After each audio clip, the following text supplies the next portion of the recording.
On plonge aujourd'hui au cœur d'un monument de la littérature française, rien que ça. Ah oui, on s'attaque à du lourd. On va parler des Misérables, le chef-d'œuvre de Victor Hugo. Vous connaissez sans doute. Mais attention, Pas question de tout vous dévoiler. exactement.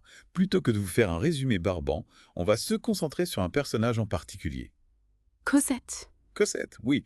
Et à travers elle, on va essayer de comprendre ce qui rend ce livre si captivant. Sans spoiler la fin, bien sûr. Le but, c'est de vous donner envie de lire ou relire ce monument de la littérature. Pour ça, on va s'appuyer sur des extraits du livre Qui Hugo les Misérables de Cosette, une édition illustrée magnifique. Avec des images qui vous transportent vraiment dans l'univers du roman. Notre mission, si vous l'acceptez, c'est de vous faire découvrir la magie intemporelle de cette histoire. On va parler des thèmes, des personnages, des moments marquants. De quoi vous donner envie de vous plonger dans l'œuvre d'Hugo sans plus attendre. Les Misérables, c'est une œuvre monumentale, ça on le dit. Une fresque qui explore des thèmes universels. La misère, l'injustice, la rédemption. Des thèmes qui résonnent encore aujourd'hui. Forcément, quand on parle des Misérables, on pense tout de suite à la France du XIXe siècle. Une période de grands bouleversements après l'ère napoléonienne, la Restauration, le retour de Louis Motte, les tensions sociales. Hugo était un fin observateur de son époque. Il nous livre des portraits saisissants de la société. Tiens par exemple la description de Louise Dade. Hugo nous parle de son large visage fermé vermeil, de son front frais poudré à l'oiseau royal. Poudré à l'oiseau royal. C'est quoi ça, creux? Ah, c'est une expression de l'époque. Ça désigne une façon de poudrer et de coiffer les perruques, très en vogue à ce moment-là. Donc un détail qui nous plonge instantanément dans l'atmosphère de l'époque. Exactement.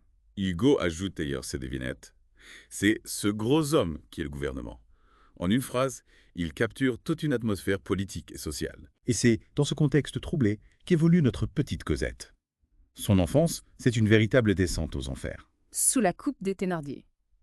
Des aubergistes sans cœur qui l'exploitent sans vergogne. On est à Montfermeil, dans leur auberge qui s'appelle. Aux 80.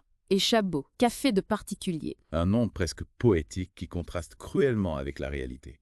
La description de Cosette par Hugo est poignante. Il la décrit comme maigre et blême. Presque 8 ans, mais on lui en donnerait 6. Elle frissonnait toujours, écrit-il.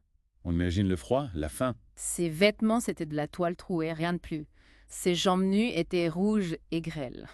Une image terrible qui nous montre la vulnérabilité de cet enfant. Face à la cruauté des Thénardier. Montfermeil, ce n'est pas qu'une auberge sordide.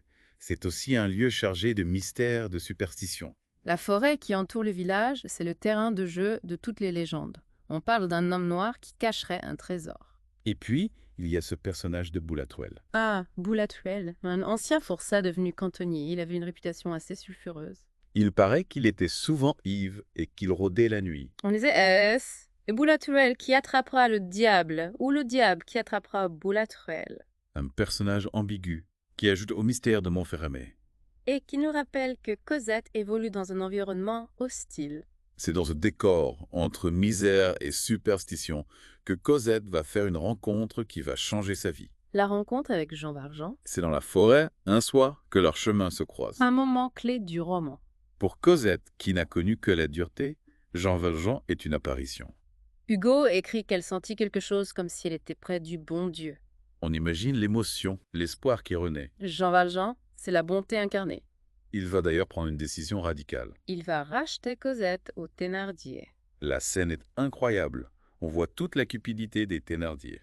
Ils sont prêts à tout pour se débarrasser de Cosette, tout en tirant le maximum de profit. Cosette, elle, est complètement perdue. Elle découvre une pièce d'or dans son sabot. Un cadeau de Jean Valjean. Hugo écrit Ezaki. Son destin commençait à l'enivrer. Cette pièce d'or, c'est un symbole. Le symbole d'un nouveau départ.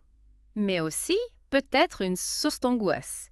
Ces choses, si magnifiques et si jolies, ne lui paraissaient pas réelles, écrit Hugo. On sent la peur de Cosette face à ce changement brutal. Et puis, il y a ce geste de Jean Valjean qui est si touchant. Il achète une énorme poupée pour Cosette. Une poupée? Oh, oui, une immense poupée.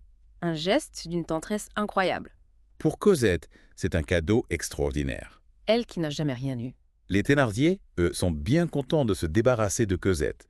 Ils font semblant d'être émus, bien sûr. Prenez-la, gardez-la, emmenez-la, emportez-la, sucrez-la, truffez-la, buvez-la, mangez-la, et soyez bénis de la bonne Sainte Vierge et de tous les saints du paradis. S'exclament-ils. On sent l'ironie d'Hugo.